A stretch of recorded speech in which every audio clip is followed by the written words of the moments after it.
She's in my head, she poetry. She poetry. She poetry. She poetry. She poetry. Poetry.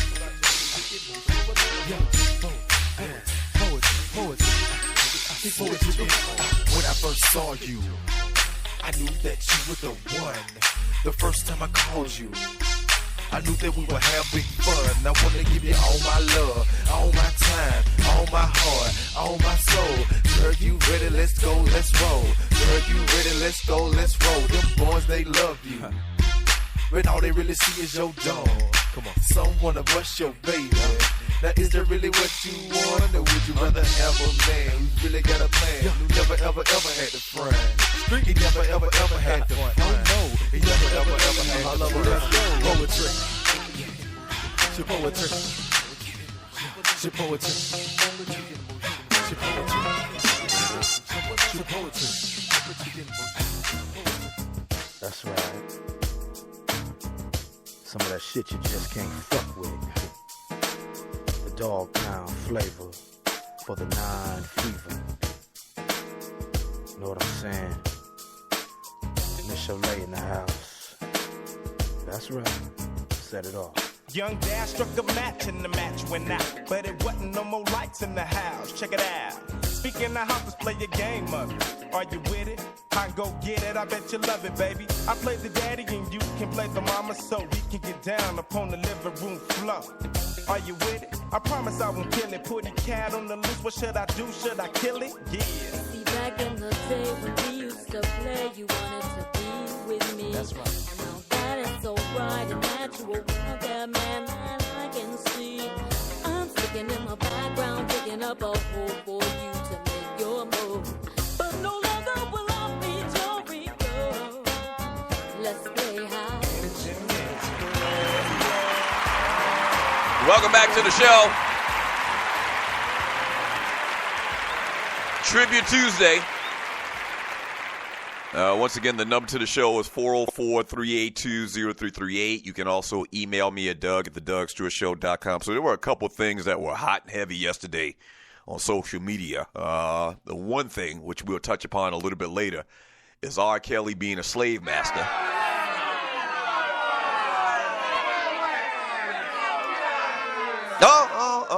Allegedly he's a slave master. So we're going to get into that a little bit later in the entertainment segment. The other thing was this Mike Vick appearance on Colin Cowherd's show, Speak for Yourself, on Monday. And the main thing coming away from it is Mike Vick, of all people, tells Colin Kaepernick that he should cut off his afro.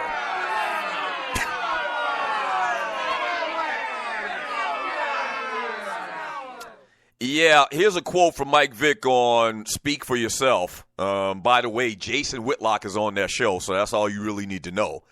Here's a quote from Mike Vick. First thing we've got to get Colin to do is cut his hair. Listen, I'm not up here to try to be politically correct. Even if he puts cornrows in there, I don't think he should represent himself in that way in terms of just the hairstyle. Let me stop right there, man. And I know y'all got a lot of thoughts about this, man, because of you. And you and everybody else blew up my timeline about this conversation yesterday, man. But when not even getting past a sentence or two, man, it's just, this might be one of the most hypocritical things that I've ever heard in my life, especially coming from Mike Vick. And that's the reason it's so hypocritical because Mike Vick came into the league and he had cornrows. And I guess he was a young guy and, you know, it was cool at the time. And to say something like this, man, is just astounding to me. And I can't even get through the whole quote yet. But let me stop right there and just say that. Just go clean cut. You know why not? You're already dealing with a lot of controversy surrounding this issue. The most important thing that he needs to do is just to try to be presentable, he said. Vick said he was given advice during his career that he needed to change his image, but he didn't listen until the end, until I was going through the turmoil and the hardships. You're listening to the Doug Stewart Show. I just think perception and image is everything. This is not the Colin Kaepernick that we've known since he entered the National Football League. I'm just going off my personal experiences. Listen, I love the guy to death, but I want him to also succeed on and off the field. This has to be a start for him, he said. And Vick also went on to say that the reason he's not playing in the NFL The main reason is because of his play and that he's not been playing good football over the last couple of years, and it has nothing to do with this national anthem protest. And listen, I'm not the Lone Ranger, and I can just see the faces of a lot of y'all listening out there and I've been talking about this over the last 24 hours. Like, this might be the most incredible thing I've ever heard in my life. For Mike Vick to say that Colin Kaepernick not having a job right now is because of play is so hypocritical, is so blasphemous, like I can't even put into words. And you're listening to the Doug Stewart Show for the reasons I just mentioned. Mike Vick came into the NFL with cornrows. The style of football that Mike Vick played was hated on a lot, still hated on till this day. As far as dual threat quarterbacks, guys who use athleticism in the way they play the quarterback position. So this guy was basically Colin Kaepernick before Colin Kaepernick. Yet he gets on national TV and judges?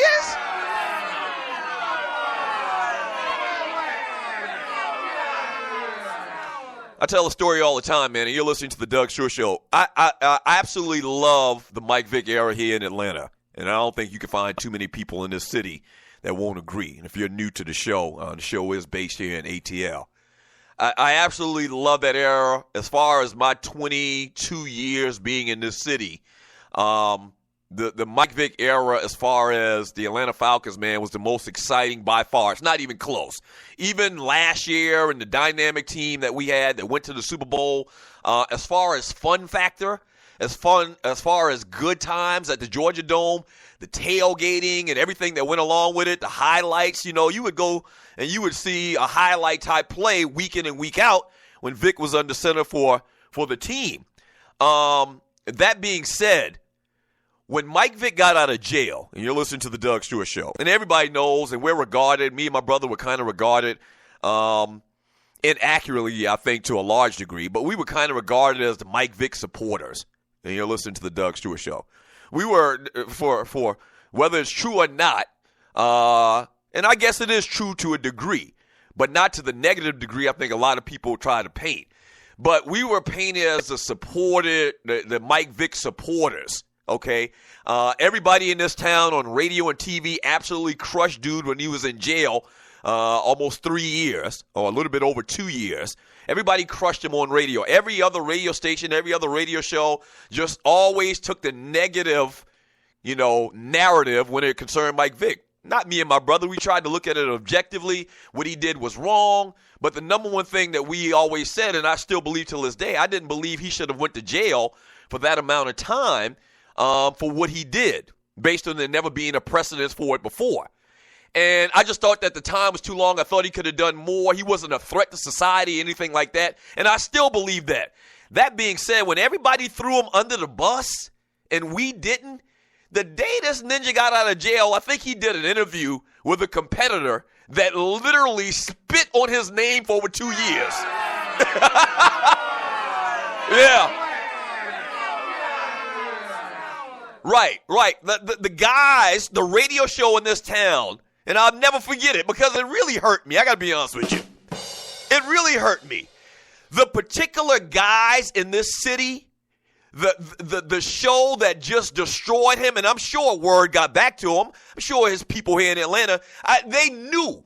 He knew, he had to have known that these particular guys just absolutely destroyed his name and just at every opportunity talked all types of cash shit about Mike Vick. He went on their show. We made attempt after attempt after attempt. And you remember now, this was a big story, and he hadn't done any interviews for a while, obviously. And so it was a big thing. It would have been a coup to have Vick do an interview. And the very first interview this guy did was with the people that hated him the most. We put in request after request. Our producers hounded the guy. I mean, just stalked him, trying to get him on the show. We had talked to him before he went in. He knew who had love for him, who had his back more so than anybody else, and never would come on our show. A year passed, a couple of years passed, never would come on my show. What I derive from that is this, that Mike Vick was being consulted. Mike Vick was being told what to do, what not to do to get back in the graces of America. And I'm doing the little quote marks in the air. And one thing that he should do is to do every other mainstream radio show, but don't talk to them little ninjas there in ATL.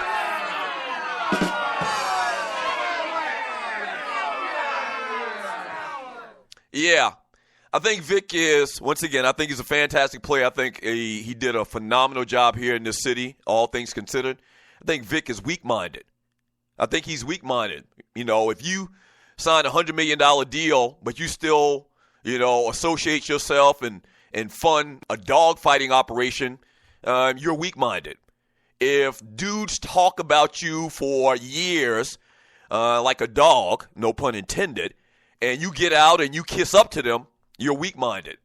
And if you go on record being Colin Kaepernick, you know, 15 years ago, and down Colin Kaepernick for speaking out against social injustice in this country, speaking out against getting shot in the back 5 times or running away or getting choked out trying to sell some loose cigarettes or whatever the case may be, and you have a problem with that, you probably shouldn't say anything at all, but he's being advised to go and say these things so he can get back into America's good graces.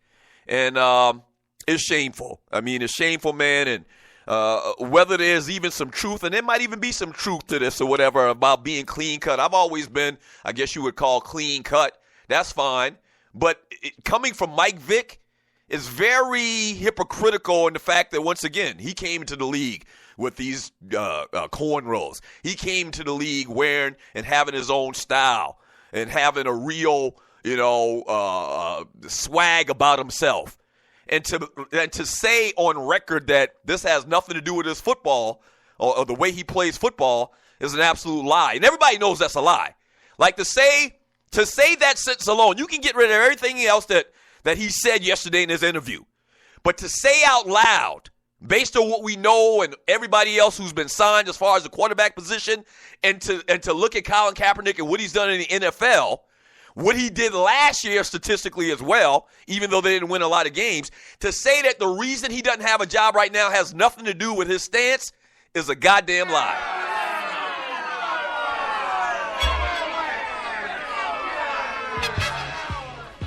It's a lie. And he knows it. And the fact that he would say that is very disappointing. And I understand when you get on these types of shows, and especially if you're on a panel and Jason Whitlock is looking at you, you tend to try to be, you know, accommodating. Damn it, if you're going to say something stupid like that, just don't say anything at all. And that's probably what I would do. You know what? I don't feel comfortable talking about this. Because I'm not going to get up there and say some bullshit just to make everybody else smile and feel good about themselves. Just not going to do it. Back in 3 minutes, I'll take your chat messages.